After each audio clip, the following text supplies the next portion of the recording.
Good morning, welcome to my channel. আশা করছি তোমরা সকলে খুব ভালো আছো। আমিও ভীষণ ভালো আছি। লাবণ্যস ব্লগসে তোমাদের আবার ওয়েলকাম।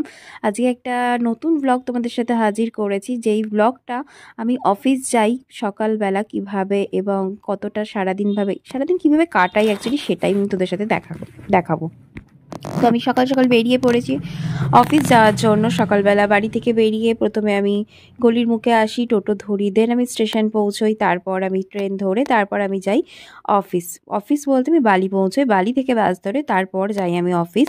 তো ফাইনালি আমি এখন টোটোও পেয়ে গেছি। আজকে সেদিনকে আমার একটু তাড়াতাড়ি সব কিছু পেয়ে গেছিলো, আমাকে একটু দাঁড়াতে হয়নি। আমি ভেবেছিলাম একটু তাড়াতাড়ি অফিস পৌঁছে যাব। তো সেই আনন্দে যাই হোক স্টেশনও পৌঁছে গেলাম। তো ফাইনালি ট্রেনটাও সেদিনকে টাইমলি ঢুকে গেছিলো, তারপর ট্রেনে উঠে যাই। সবই তো ঠিক ছিল, কিন্তু হঠাৎ করে আমি বালি পৌঁছবার পরই অ্যাকচুয়ালি দুর্ঘটনা ঘটে যায় একটা। সেই দুর্ঘটনাটা তোমাদের সাথে শেয়ার করে তোমাদেরও হয়তো জিনিসটা দেখলে গা শিউরে উঠবে। যে দুর্ঘটনাটা ঘটে গেছিলো, আমার মুখ চোখ দেখে হয়তো বোঝা যাবে না যে আমি কোনো আপসেট হয়ে গেছি, কিন্তু ঠিক মানে নিজেকে রাস্তার মধ্যে কি করে নিজেকে একটা দেখাবো যে আমি সব একদম কোনো প্রবলেম নেই, সব ঠিক, কি যাই হোক এটা আমি দেখাতে পারছিলাম না। হঠাৎ করেই আমি দেখি চারিদিকটা ধোঁয়া ধোঁয়া, তারপরে সবাই চিৎকার চেঁচামেচি করছে। তারপর আমি বুঝতে পারি যে বাসে আগুন লেগে গেছে। তো বাসে দাউ দাউ করে আগুন লেগে যায় এবং সেই বাসে দেখো হঠাৎ করে মানে নিমেষের মধ্যে আগুনটা লেগে যায় এবং চারিদিকে প্রচুর লোকজন, প্রচুর ভিডিওগ্রাফার, তারপরে মানে এবিপি আনন্দ এই সেই সব চারিদিক থেকে মানে সাংবাদিকরা চলে আসে এবং পুলিশ প্রোটেকশনও চলে আসে দেয় আর কি। তারপরে দমকল আসে বাসটাকে নেভাবার জন্য। মানে নিমেষের মধ্যে বাসটা দাউ দাউ করে পুড়তে শুরু করেছিল।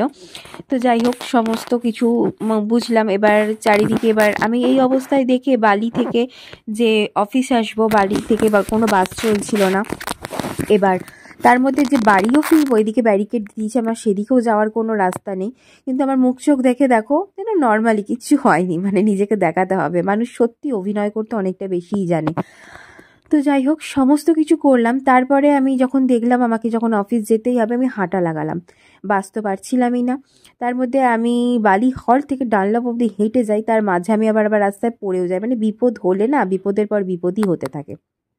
যাই হোক এই ঘটনাটা শোনার পরে আমার অফিসে যেই ফ্যামিলি মেম্বাররা আছে তারা আমার বারবার খোঁজ নেয় যে আমি ঠিক আছি কি না। মানে সত্যি এটুকু কে পায় বলো, সব সময় সব জায়গা থেকে কিন্তু সবাই খোঁজ নেয় না।